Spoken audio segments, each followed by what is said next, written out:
Assalamualaikum. Hai guys, kenalin nama aku Hani. Dan nama aku Muhammad Rizra.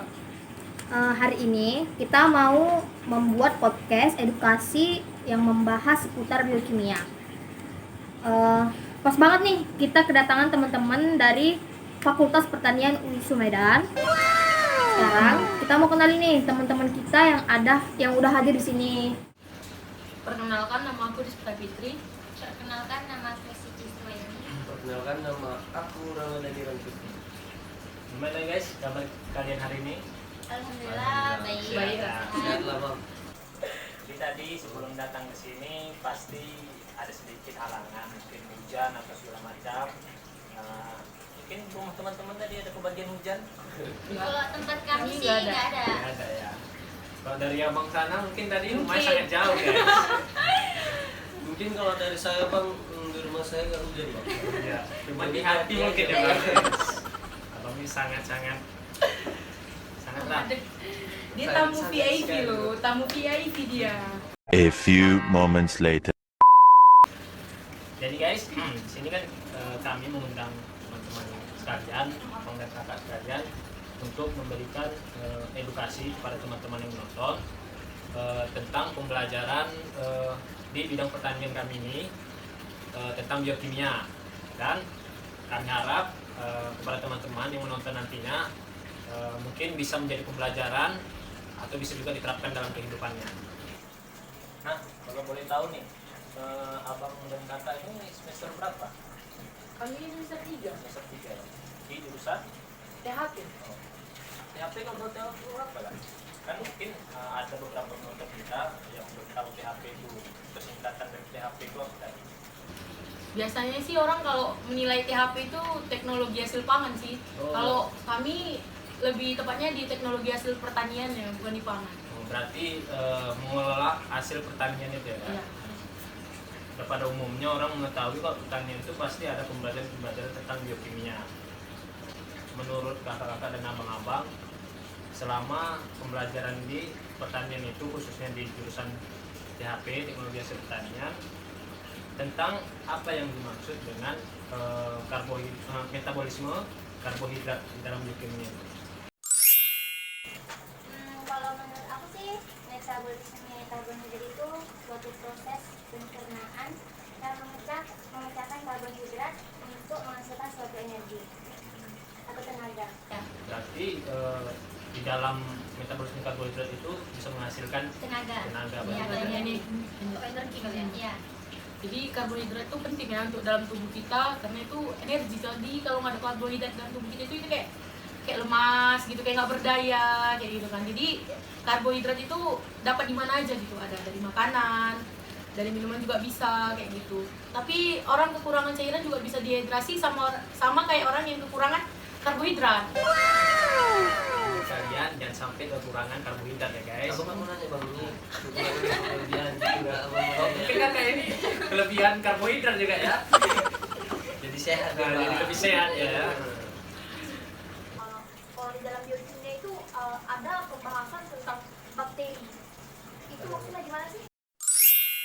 Biasanya sih kalau di biokimia bakteri itu tergantung sih digunakan untuk apa. Kalau yang aku tahu biasanya itu dibuat untuk fermentasi pada makanan sih, biasanya banyak dibuat kayak pentolan makanan yang difermentasi itu banyak gitu. Contohnya ada tape, biasanya orang zaman dulu tuh gunakan itu untuk buat tape itu dengan fermentasi. Terus kadang ada juga sebagian orang yang buat kayak manis-manisan itu difermentasinya kayak gitu.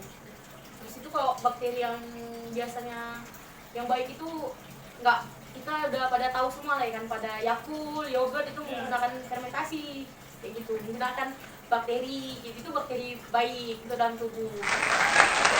Menurut orang abang-abang ini kayak mana? Tadi kan si Des, Kak Des kita lah ya, sudah menjelaskan tentang beberapa bakteri tadi. Nah, mungkin ada juga teman-teman yang menonton ingin tahu bakteri apa yang dapat dimanfaatkan untuk makanan dan minuman. Ya seperti halnya tadi dibilang Kak Despita, Yakult gitu kan, yogurt. Mungkin ada yang lain dan ada pun bahasanya gitu. Setahu saya ada bahasanya ya.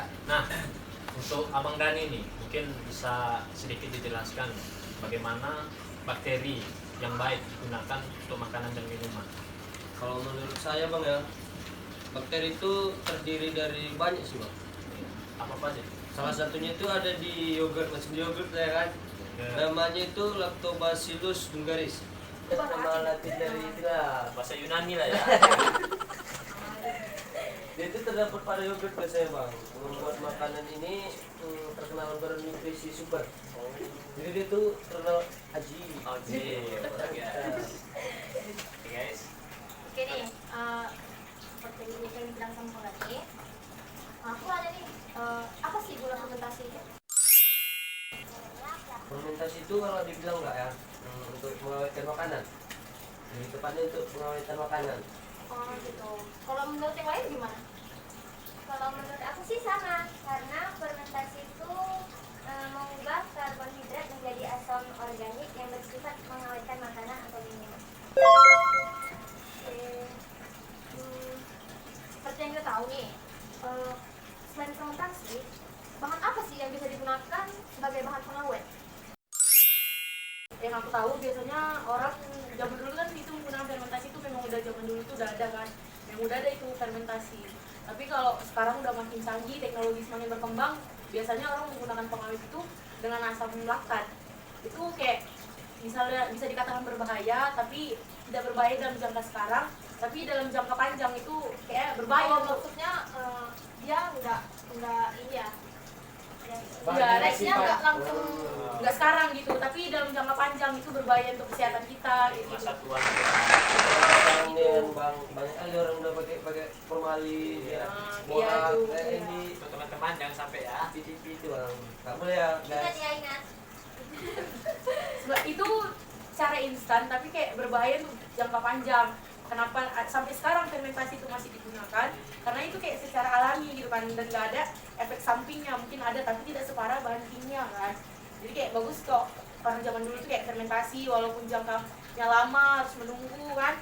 Tapi nggak apa-apa gitu daripada sekarang yang kayak instan membahayakan kita untuk Efek kedepannya. sampingnya lebih bahaya. Jadi saran kami yang ada di sini kalau bisa gunakan fermentasi yang alami seperti garam ya tadi kan. Jangan kalau bisa yang alami saja ya, jangan sampai yang kimia karena itu bisa membahayakan kita ke depannya. Oke guys, sekiranya cukup sampai di sini. Semoga apa yang teman-teman kita tadi sampaikan bisa bermanfaat bagi kita semua. Lebih dan kurangnya kita mohon maaf. Even when you're gone, there's the aftershock.